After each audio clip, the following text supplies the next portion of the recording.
Hello friends, welcome back to Data Center Guru knowledge platform, knowing A to Z of data center. So in my last session, I talked about data center techno-commercial due diligence, which is important for the investment forming JVs, and also it is important for typically health check of data center or any customer who is trying to migrate to other data centers there they have to have such kind of arrangements. And one very important thing which I talked about in my last session is the due diligence process is or due diligence inputs or informations or analytical reports are the key inputs or one of the key inputs for design of a data center.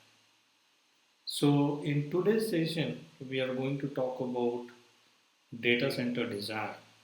So we'll discuss more about what are the different aspects in the design, so what is the overall design process, so what is the importance of it, and it's this design is a big subject or activity.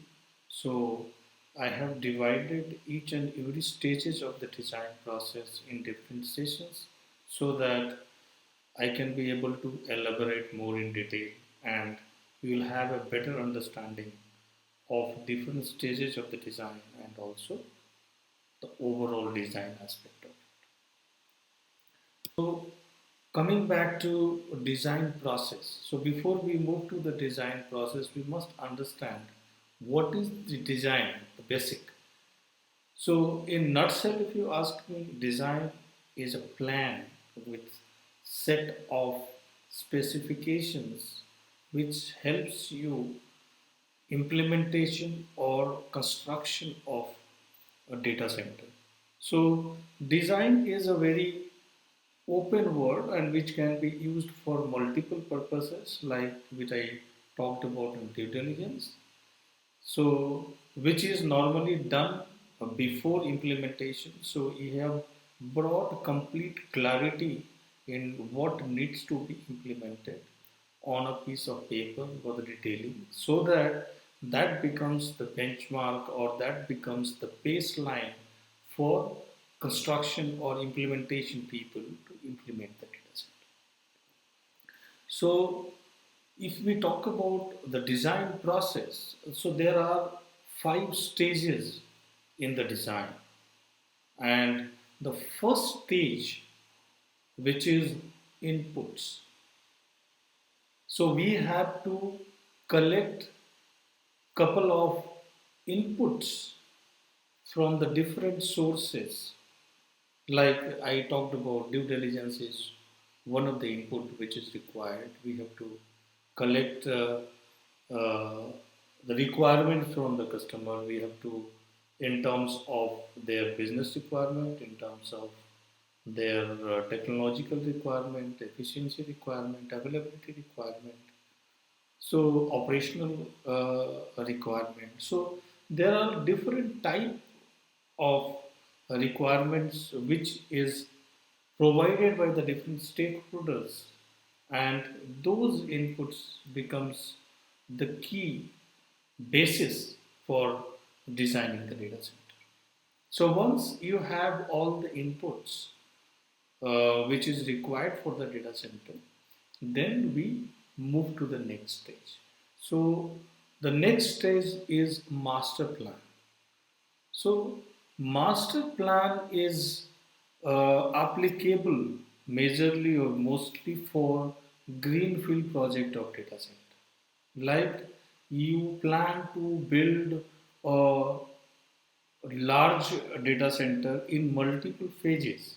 So you have got a big land mass and you want to build the data center in phases. So what you can do is you can create a master plan for that land, how you are going to use that land, put it the different uh, building blocks on data center building block overall on the plan, and that gives a clarity that overall space, how well you are able to utilize, and how well you would be able to implement those plans or those phases of the project with or completely no interruption or interference on the already constructed or life sites.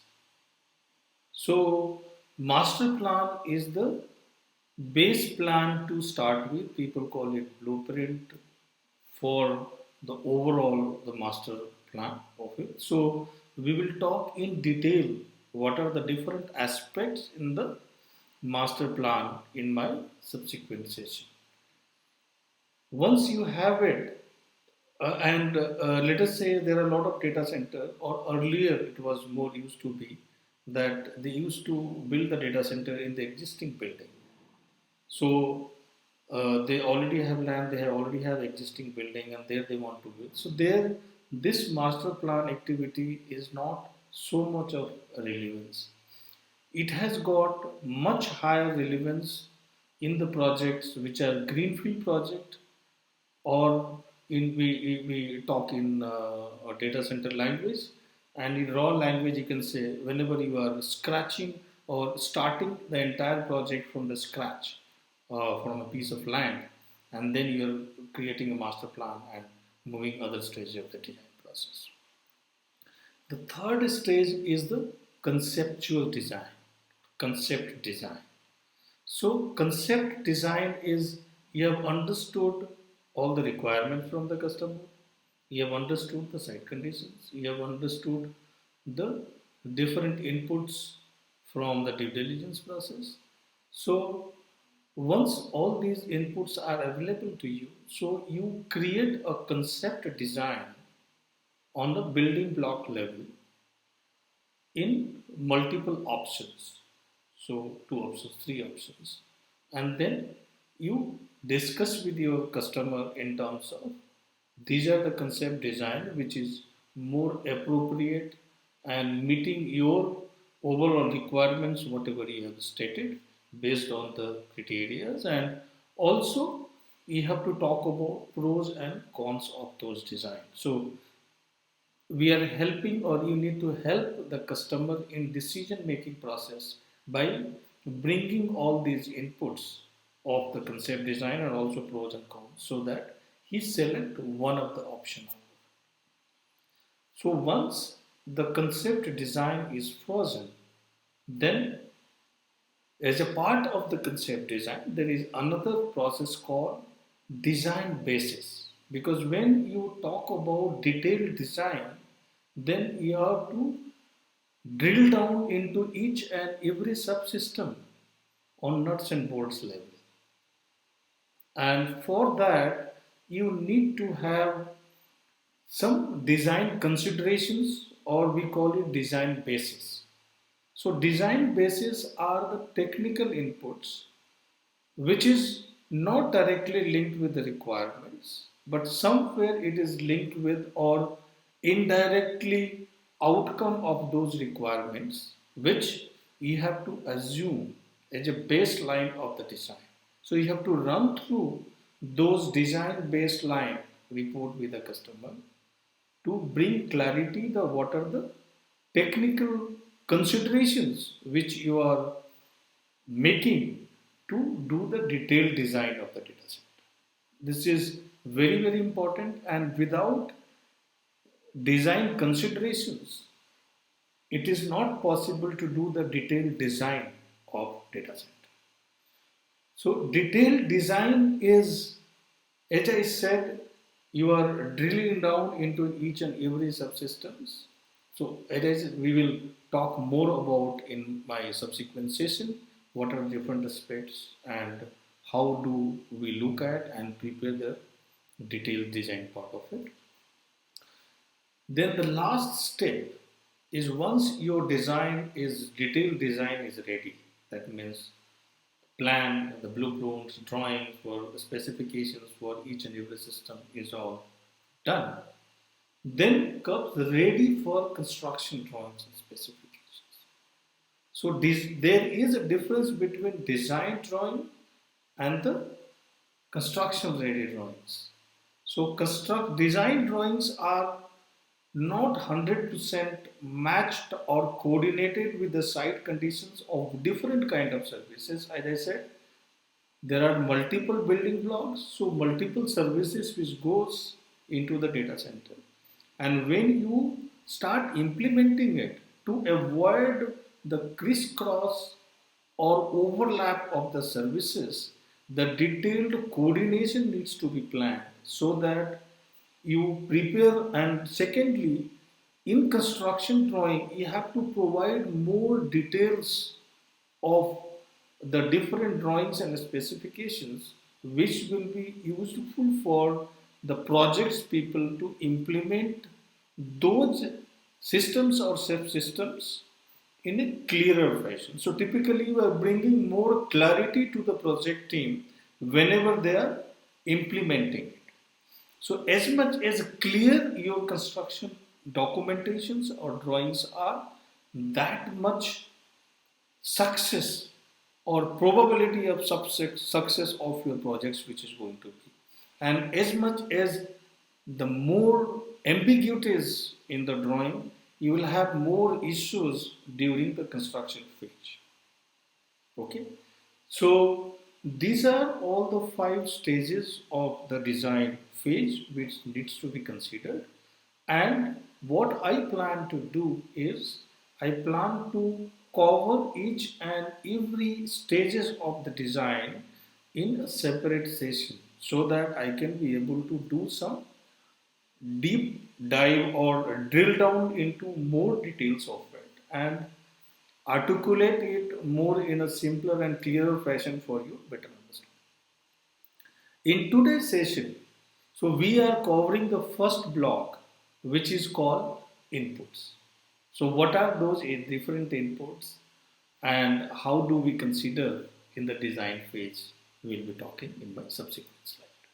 So before I move to that, I also must tell you what are the skill sets or what kind of people required to be there in the design phase.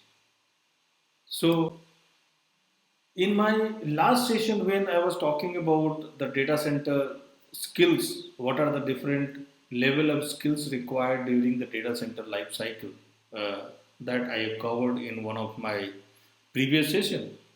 And if you see the design part of it, so these are the people who are critically required during the design phase.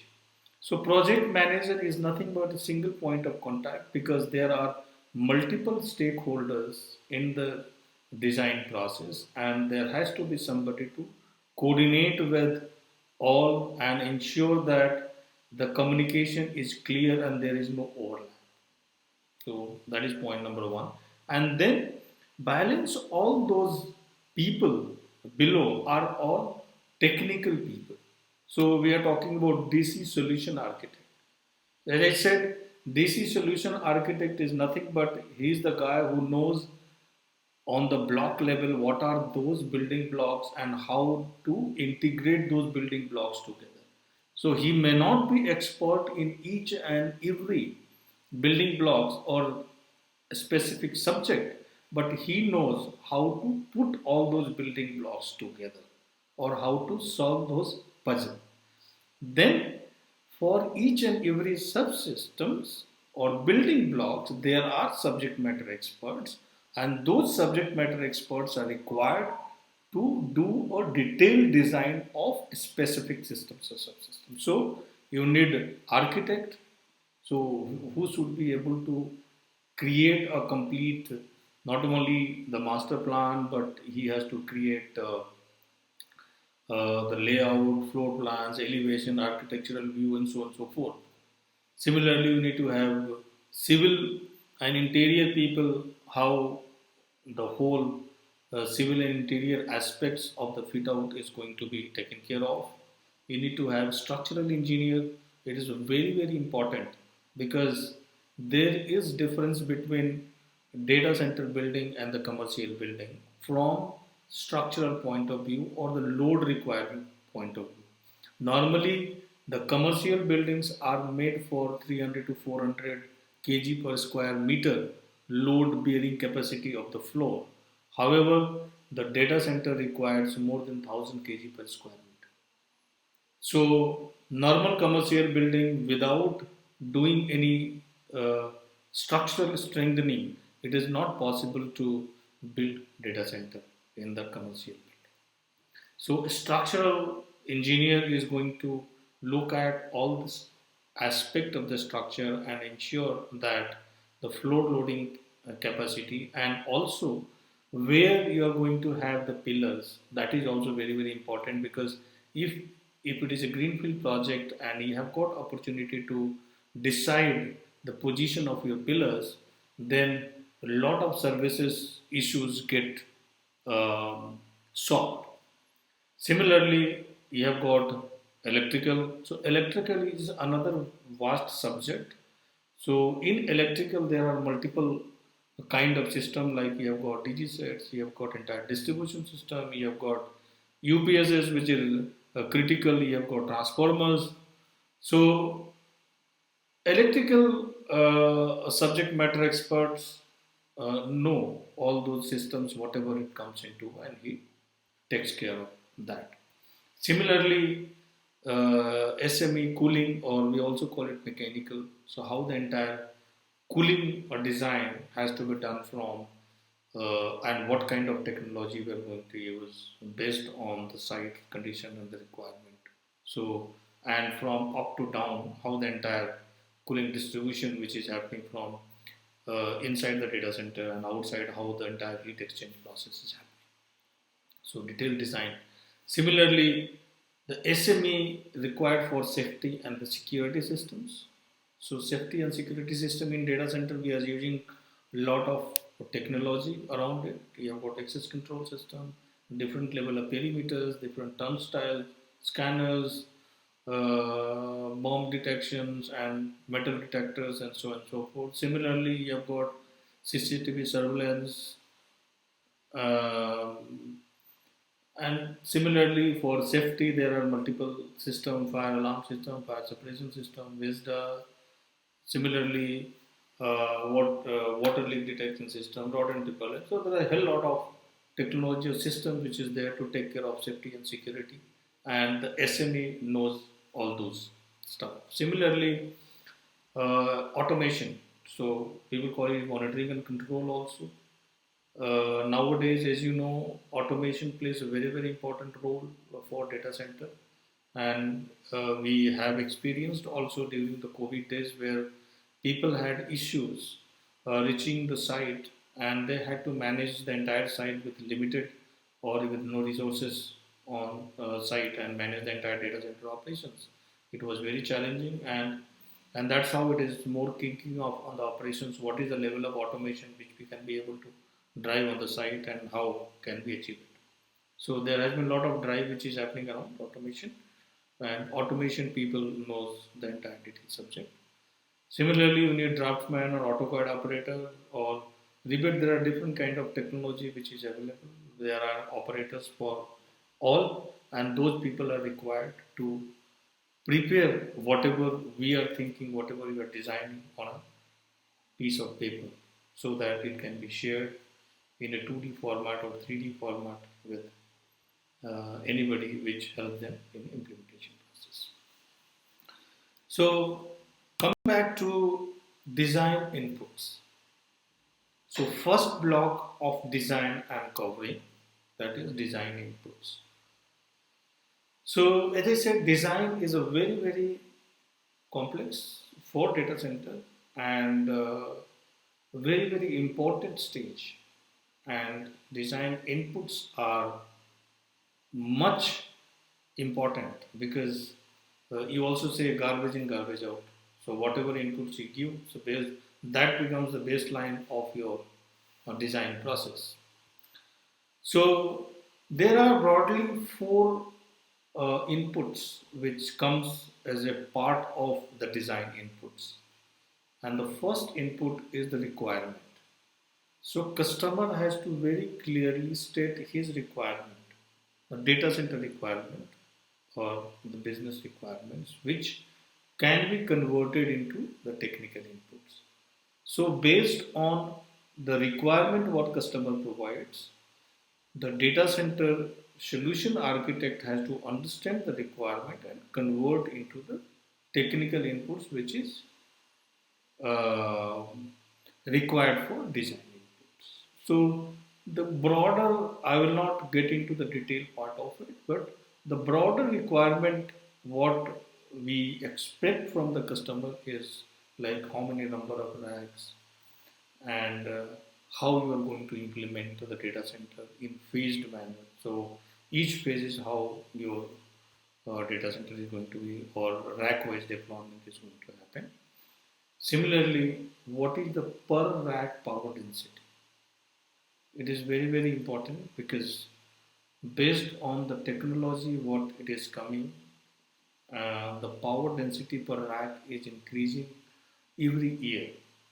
So earlier we used to have challenge even getting 3 kilowatt per rack power density, and now we are talking about around 10 kilowatt is the average rack power density which is happening, and if you talk about around 20-30% is around 20 kilowatt and plus, and there have been racks with power density even more than 50 kilowatt.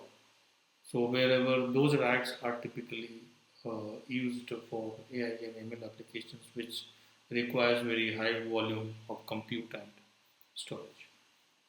So these inputs has to be provided because we are the facility people, and these technical inputs or requirement has to come from the customers. We can guide them as a process, but this requirement has to be clearly stated and documented because it is a very clear baseline for data center design. Similarly, what is the efficiency they are expecting for data center? What is the PUE they are expecting? Because based on that only you can be able to select your equipments on the site, what level of technology they want to use. So obviously it is consultant's job after you do the to guide through what are the pros and cons of the different technology, which helps them in their decision making process to select what technology ideally they should go for a specific project. Similarly, what is the availability level they are looking at? Because availability level is directly linked with the business of customer, and it is always investment versus exposure, which I explained in my previous. But when the challenges comes whenever you look at multi-tenant data center where you are using the data center where multiple customers are hosting their hardwares, in those scenarios their requirements may change. So for that purpose you need to have a minimum benchmark on the availability which suits the maximum type of your customers. So, and that's right. What I have seen in the industry is major build of the data centers are happening as per the tier 3 requirement, and now we see some traction in tier 4 also because of reduction in the build cost of tier 4 data center, which is there is not much gap between tier 3 and tier 4, which was quite bigger earlier. So as a consultant, the people has to guide your customer so that to define the requirements and document it. Similarly, nowadays, and specifically for not only for third party but even for enterprise data center or captive data center, it is always very very necessary to set or follow certain standard or benchmark because you cannot reinvent the wheel every time, because if you do then you have got multiple customers coming in and your life would be hell while you incorporating the changes demanded by different customers. So it is always better to follow certain standard which is more acceptable by the people, and design your data center based on that. So you can recommend your customer what standard they should follow based on their business. So that is the requirement, and which is the major, all the inputs has to be provided by the data center owner customer. Second input is site due diligence. So I already explained this during the site due diligence session. However, just to refresh, so from this site due diligence report, what inputs design guys are going to take is what are the open risks which is attributable to site building location related risk. What is the service availability in terms of utility, in terms of network, how the resource availability, accessibility of the building, etc.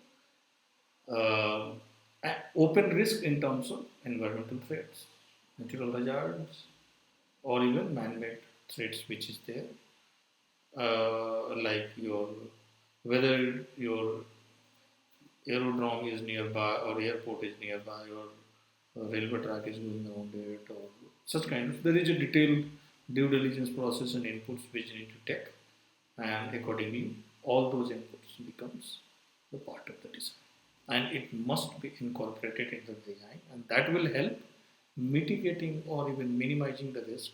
Even if you are not 100% mitigating, you know what are the risks which is there, and you plan it accordingly. The third stage is design assumptions, we call it, or also called design considerations. People also call it design basis. So when you get into the detailed design, as I explained in my previous slide, you need lot of inputs for each and every building blocks.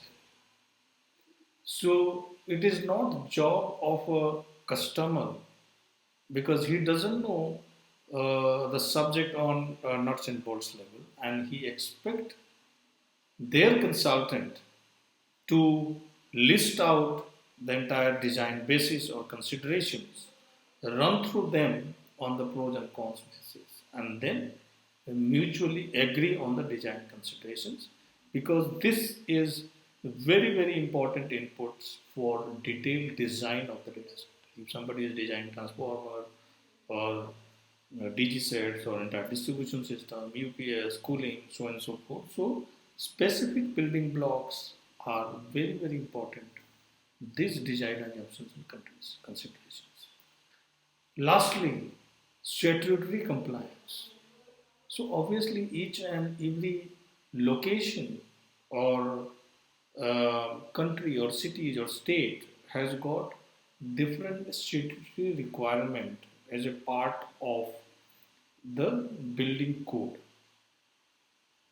So you have to consider such statutory requirements whenever you are designing the data center, because you have to run those design documents also through those authorities for approval. And if your design is not in line with those compliances, then you will have challenges getting the approval. So this is one more input which is very important for the design engineer or design consultant to understand and incorporate in the design. So with this, I complete the block which is design inputs, which is required for design, completing the design process. And in my next session, I would be covering the data center design master plan. So what are the different aspects involved in the master planning? What is the process of starting and ending the master plan? Who are the key stakeholders during the master plan process? So that there is a clarity to you when you want to uh, build a master plan, or you want to guide, or you want to also get a master plan done through somebody else. You have got fair ideas about what to ask for with the consultant. So that is the key purpose of these sessions. The key purpose of this session is not to make you expert, but make you aware so that whenever you are doing something, you are able to use your knowledge in your work or whenever you are getting the work done through somebody else. This knowledge helps you getting the work done more effectively and efficiently. So, with this, I would like to thank again all my audience for watching these sessions, and I am confident these sessions are fruitful, interesting, and helping somewhere or in helping you and enhancing your knowledge base around data center. And only my request would be to you is to watch the complete session. Then only you have a clarity on the entire session. Try and use that knowledge in your practical field, so that will give you exposure and experience and helps you in developing their skills. And the people who are not in data center industry, in other industries, you try and evaluate yourself, your own competency, that is self evaluation process, and see whether such knowledge or such skills are aligned with you, and you can be able to build up your career in this domain. Because as I said in the last time also, this particular industry require lot of data center skilled staffing because there is a huge amount of shortage, and that's the reason only the people from the data center industry is not going to help much. The freshers from the colleges or from different institutes can learn and get inducted into this domain. And similarly, experienced professionals in other domain can try their career, because in other domain, in infrastructure project, if somebody is doing, there is no much of difference what you do. Only thing is that you might have to tweak your mindset around application of your knowledge around data center, and that's what I'm trying to do this through this process. And my another block, data center ashram, which is a skill development platform, which is going to really take you to the next level on the data center expertise. So that is still under development and construction. So once we are ready, we will come and share with you in detail. So keep on providing your comments, your inputs, areas for improvement for me, and I will surely work around it and try to improve the overall experience to you on these sessions. So with this, thank you very much. Have a great day, great evening, great morning. Bye bye. Shabba khair.